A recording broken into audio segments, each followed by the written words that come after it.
Bir mövzu haqqında danışacağıq. Valideynlər çox deyirdilər ki, bu nədir? Uşaq qucağında diksinir, yatanda diksinir, sanki benim gözü yol çəkir və birdən diksinib atılır.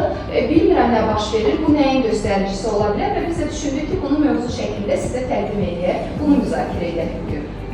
Diksinmə dedikdə, ümumiyyətlə bu əzəllərin qeyri-iradi olaraq yığılmasıdır və bu motor sinirlər əzəllərə normalda bir impulslar göndərir və bu impulsların təsirindən əzəllər yığılır.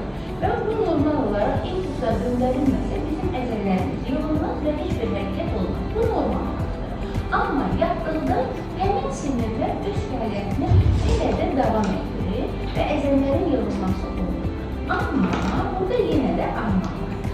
Böyük insanlarda bu ola bilir. 70-80% hallarda böyük insanlarda bu normal kimi qəbul edilə bilər. Yəni, bunu böyük insanlar yatdığı halda əzəllərinin yığılması ola bilər, bəzən əzəllərdə ağrılar ola bilər, buna krampi deyə bilirik. Yəni, hardansa yıxılırmış kimi ola bilər.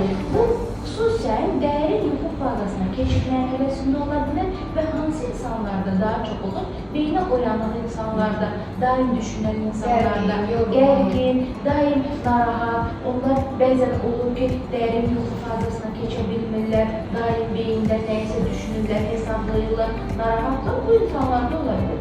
Bunu normal kimi qəbul edilir. Amma uşaqlarda heç də belə deyil. Uşaqlarda bu hallar baş verirsə, bu zaman bu artıq ciddi xəstəliklərin ilk əlamətidir.